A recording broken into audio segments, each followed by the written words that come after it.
예, 4월 9일 이슬기 도신 여러분 환영합니다. 우리 요한복음 1장 12절 암송하고 시작하겠습니다. 영접하는 자, 곧 그 이름을 믿는 자들에게는 하나님의 자녀가 되는 권세를 주셨으니. 한 번 더 합니다.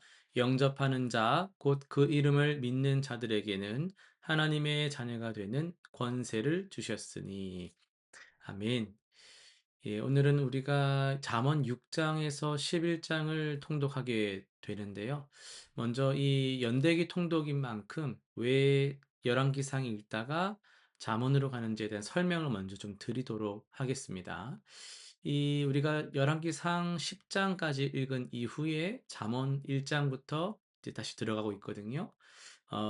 열왕기상 10장 같은 경우는 이 솔로몬의 지혜와 영광이 절정에 달한 순간을 기록하고 있어요. 그 스바 여왕의 방문, 솔로몬의 부귀가 온 세상에 알려지는 장면이잖아요. 그러니까 잠언은 그런 면에서 이 전성기의 솔로몬이 하나님께 받은 지혜를 글로 남긴 게 잠언이란 말이죠. 즉 연대기 통독은 이 저 솔로몬의 지혜가 어디서 왔는가를 보여준 직후에 그 지혜의 내용을 직접 우리로 하여금 읽게 하는 구조인 것이죠. 그래서 잠언은 솔로몬의 그 치세 약 주전 970에서 930년을 배경으로 지혜로운 삶이란 무엇인가를 가장 집중적으로 다룬 책이라고 할 수 있겠습니다. 이제 한 장씩 살펴볼 텐데요. 6장입니다. 보증서기의 그 어리석음, 게으름에 대한 경고, 계미의 교훈이죠. 그리고 하나님이 미워하시는 7가지, 그리고 간음의 위험이라는 이 네 주제가 연속으로 전개되죠. 특히 16절에서 19절에 보시면 하나님이 미워하시는 7가지는 단순한 금기 목록 정도가 아니라요. 교만한 눈, 거짓된 혀, 무고한 피를 흘리는 손, 분쟁을 일으키는 자. 이것들은 모두 다 공동체를 안에서부터 무너뜨리는 악들입니다. 하나님이 뭘 미워하시는지를 우리가 알면 그분이 또 무엇을 가장 소중히 여기시는지가 보이는 것이죠. 7장으로 가겠습니다. 어리석은 청년이 길거리에서 음녀의 유혹에 빠져 죽음으로 걸어 들어가는 장면이 마치 한 편의 단편 소설처럼 생생하게 묘사됩니다. 음녀의 말은 달콤하고 논리적이기까지 하지만 솔로몬은 그 결말을 냉정하게 선언하죠.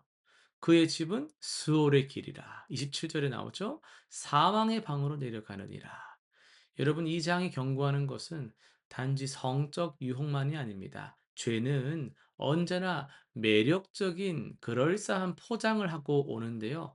그 끝이 어디인지를 미리 아는 자가 지혜로운 자라는 거예요. 잠언 8장으로 갑니다. 잠언 전체에서 가장 신학적으로 풍부한 장이라고 할 수 있어요. 지혜가 인격적 존재로 등장해서 자신이 창조 이전부터 하나님과 함께 있었음을 선언합니다. 나는 그 곁에 있어서 창조자가 되어 날마다 그의 기뻐하신 바가 되었으며 라는 30절의 표현을 보시면은 신약에서 바울이 그리스도를 하나님의 지혜로 선언하는 것과 직접 연결이 됩니다. 지혜는 배워서 얻는 것이기 이전에 태초부터 우리를 향해 먼저 손 내밀고 있는 분이다라는 것을 배우게 됩니다. 잠언 9장으로 갑니다. 지혜와 어리석음이 각각 잔치를 베풀고 사람들을 초대하는 대조적인 장면으로 구성이 됩니다. 지혜는 7기둥으로 집을 짓고 상을 차려 초대하면서 어리석음은 또 도둑질한 물이 달고 몰래 먹는 떡이 맛있다며 유혹하죠. 주목할 것은 두 초대 모두 어리석은 자를 향한다라는 점이에요.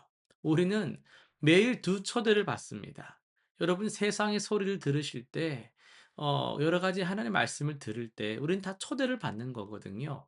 어떤 부름에 여러분이 응답하는가가 그 사람의 삶을 결정하는 것이죠. 10장입니다. 1절부터 솔로몬의 잠언이 본격적으로 시작이 됩니다. 지혜로운 자와 미련한 자, 의인과 악인, 부지런한 자와 게으른 자의 대비가 쉼없이 교차합니다. 특히 이 장에서 입과 혀에 관한 잠언들이 반복해서 등장을 합니다. 말이 많으면 험을 피하기가 어렵고요. 의인의 혀는 수는과 같다고 말합니다. 말은 그 사람의 내면을 가장 직접적으로 드러내는 창문이라고 할 수 있겠어요. 11장으로 갑니다. 공정한 저울추로 시작하는 이 장은 정직과 의로움이 개인과 공동체 모두의 복이 된다라는 것을 일관되게 증언하고 있습니다. 흩어 구제하여도 더욱 부하게 되는 일이 있나니 24절의 이 역설적인 선언은 인간의 상식을 뒤집는 하나님 나라의 경제 원리거든요. 원래 더 모아야 더 부자가 되는 건데 흩어서 부하게 된다. 이건 정말 세상과 반대되는 거죠. 또한 성읍은 정직한 자의 축복으로 인하여 진흥하고라는 말씀은요. 의인의 삶이 개인을 넘어 공동체 전체를 살리는 힘이 된다는 사실도 우리에게 일깨워 주고 있습니다. 오늘은 잠언 말씀 중에서 8장 22절에서 36절 말씀을 중심으로 태초부터 우리를 부르신 지혜란 제목으로 말씀을 전하겠습니다. 지혜를 갖고 싶다라는 열망, 갈망은 시대를 막론하고 모든 사람의 마음에 있습니다. 어떻게 살아야 하는가? 어떤 선택을 해야 하는가? 무엇이 정말 옳은가? 이 질문들은 인간이 가장 오래 붙들어온 물음일 거예요. 지난 시간 어 우리는 그 열왕기상 10 장에서 이 또 스바 여왕이 솔로몬의 지혜에 압도되는 장면들을 읽은 적이 있잖아요.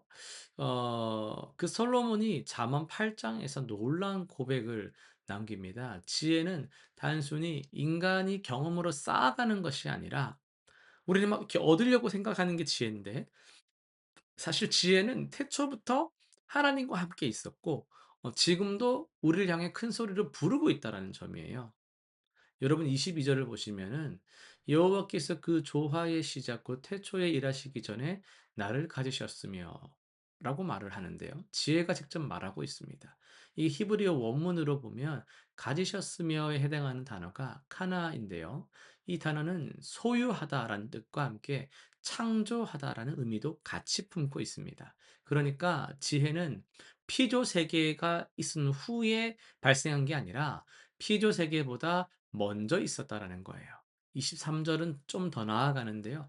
만세 전부터 태초부터 땅이 생기기 전부터 내가 세움을 받았나니 땅도 없고 바다도 없고 산도 솟아오르기 전에 이미 지혜는 존재했다라는 겁니다.